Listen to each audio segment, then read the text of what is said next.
ನಡೆದಳು. ಆರೋಗ್ಯದ ಹಾದಿಯಲ್ಲಿ ಹಗಲು ರಾತ್ರಿ ನಡೆದಳು. ರೋಗಿಗಳ ನಗುವಿಗೆ ಬೆಳಕು ತಂದಳು. ಪ್ರಾಥಮಿಕ ಸೇವೆಯ ದಾದಿಯಾಗಿ ಮಿಂಚಿದಳು. ಪ್ರಾಥಮಿಕ ಸೇವೆಯ ದಾದಿಯಾಗಿ ಮಿಂಚಿದಳು. ಮಮತೆಯೇ ಸ್ಪರ್ಶವೆಂದು ಜೀವ ಬಿಡಿಸಿದಳು. ಮಮತೆಯೇ ಸ್ಪರ್ಶವೆಂದು ಜೀವ ಬಿಡಿಸಿದಳು.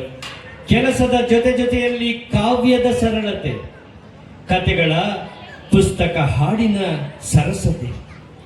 ಕೆಲಸದ ಜೊತೆಯಲ್ಲಿ ಕಾವ್ಯದ ಸರಳತೆ, ಕತೆಗಳ ಪುಸ್ತಕ ಹಾಡಿನ ಸರಸತೆ.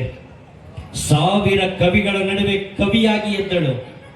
ಸಾವಿರ ಕವಿಗಳ ನಡುವೆ ಕವಿಯಾಗಿ ಎದ್ದಳು. ಇಂಡಿಯನ್ ಬುಕ್ ಆಫ್ ರೆಕಾರ್ಡ್ನಲ್ಲಿ ಹೆಸರಿಟ್ಟಳು. ಇಂಡಿಯನ್ ಬುಕ್ ಆಫ್ ರೆಕಾರ್ಡ್ನಲ್ಲಿ ಹೆಸರಿಟ್ಟಳು. ಕವಿ ವಿಭೂಷಣದ ತಾರೆ ಹೊತ್ತಿರುವಳು. ಕವಿ ವಿಭೂಷಣದ ತಾರೆ ಹೊತ್ತಿರುವಳು.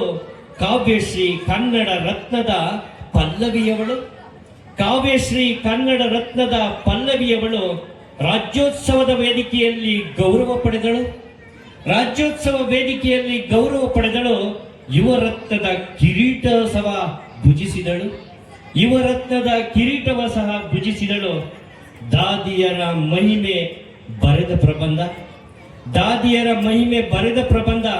ರಾಜ್ಯ ಮಟ್ಟದ ಮೆಚ್ಚುಗೆ ಗಂಭೀರ ಧ್ವನಿವಂದನೆಯಾದಳು. ರಾಜ್ಯ ಮಟ್ಟದ ಮೆಚ್ಚುಗೆಯ ಗಂಭೀರ ಧ್ವನಿವಂದನೆಯಾದಳು.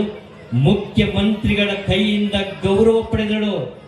ಮುಖ್ಯಮಂತ್ರಿಗಳ ಕೈಯಿಂದ ಗೌರವ ಪಡೆದಳು. ಪ್ರತಿಭೆಯ ಬೆಳಕಾಗಿ ಎಲ್ಲರ ಹೃದಯದಲ್ಲಿ ಬಾಳಿದಳು. ಪ್ರತಿಭೆಯ ಬೆಳಕಾಗಿ ಎಲ್ಲರ ಹೃದಯದಲ್ಲಿ ಬಾಳಿದಳು. ನಮ್ಮ ಯಾಸ್ಮೀನ್ ರಿಯಾಜ್ ಸೇವಾ ಕವಿಯ ತಾರೆಯಾದಳು. ನಮ್ಮ ಯಾಸ್ಮೀನ್ ರಿಯಾಜ್ ಸೇವಾ ಕವಿಯ ತಾರೆಯಾದಳು. ಅತ್ಯುತ್ತಮವಾದ ಎಲ್ಲರೂ ಕೂಡ ಇಲ್ಲಿ ಕುಳಿತಿರ್ತಕ್ಕಂಥ ಪ್ರತಿಯೊಬ್ಬರು ಕೂಡ ಒಂದೊಂದು ವಿಷಯದಲ್ಲಿ ಬರೀ ಸಾಹಿತ್ಯ ಅಂತ ಅಲ್ಲ, ಇಲ್ಲಿ ಕುಳಿತಿರ್ತಕ್ಕಂಥ ನಮ್ಮ ಸಾಯಿರಾ ಭಾನುವರು ಇರ್ಬೋದು, ಜೊತೆಗೆ ನಮ್ಮ ನಿರೂಪಕರಾಗಿರ್ತಕ್ಕಂಥ ಭಾಗ್ಯ ಲಕ್ಷ್ಮಣ್ ಅವರು ಇರ್ಬೋದು, ಪುಷ್ಪ ಲಕ್ಷ್ಮಣ್ ಇರ್ಬೋದು, ವಿಶೇಷವಾಗಿ ನಮ್ಮ ಮೇಡಮ್, ನಮ್ಮ ದಿವಾಕರ್ ಅವರ ಮಿಸ್ಸಸ್ಸು ಹಲವಾರು ಪ್ರಶಸ್ತಿಗಳನ್ನು ಪಡೆದು ಶಿಕ್ಷಕ ವೃತ್ತಿಯಲ್ಲಿ ಬಹಳ ಮೆಚ್ಚುಗೆಯನ್ನು ಪಡೆದಿರ್ತಕ್ಕಂಥವ್ರು. ಜೊತೆಗೆ ಲಲಿತಾ ಮೇಡಮ್ ಸರಳವಾಗಿ ಕುಳಿತಿದ್ದಾರೆ. ಅವರ ಪ್ರಬಂಧಗಳನ್ನು ನೀವು ಓದಬೇಕು. ಅತ್ಯುತ್ತಮವಾದ ಒಬ್ಬ ಲೇಖಕಿ. ಬೆಳಗುಂಬ ಅವರೆಂತೂ ರಂಗ ಕಲಾವಿದ. ಒಂದು ಹಾಡು ಪ್ರದರ್ಶನ ಮಾಡಿದರೆ ನಿಮಗೆ ಇವತ್ತು ಆರ್ಕೆಸ್ಟ್ರಾನ ಬೇಡ ಅನ್ನಿಸ್ತದೆ. ಆ ಕಡೆ ಕೀರ್ತಿ ಕಿರಣ್ ಇದ್ದಾರೆ. ಈಗಾಗಲೇ 5-6 ಪುಸ್ತಕಗಳನ್ನು ಬರೆದು ಪ್ರಕಟಗೊಳಿಸಿ ಎಲ್ಲ ಕಲೆಗಳಲ್ಲಿ, ಅದು ಒಂದು ಪುಸ್ತಕ ಬರೆಯೋದಲ್ಲ, ಒಂದು ನೃತ್ಯ ಇರ್ಬೋದು, ಭಾವಗೀತೆ ಇರ್ಬೋದು, ನಿರೂಪಣೆ ಇರ್ಬೋದು, ಅವನ್ನೆಲ್ಲ ಪ್ರದರ್ಶನ ಮಾಡ್ತಕ್ಕಂಥ ಒಂದು ಯುವ ಪ್ರತಿಭೆ ಆಗಿದ್ದಾರೆ. ಜೊತೆಗೆ ಅಲ್ಲಿ ಮುಂದಿರ್ತಕ್ಕಂಥ ನಮ್ಮ ಸಹೋದರಿಯರು ಕೂಡ ಅತ್ಯುತ್ತಮವಾಗಿ ಕವನ ವಾಚನವನ್ನು ಮಾಡಿದರು.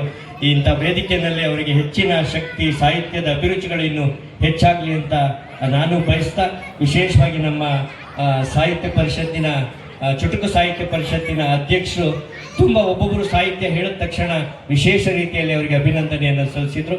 ಅವ್ರ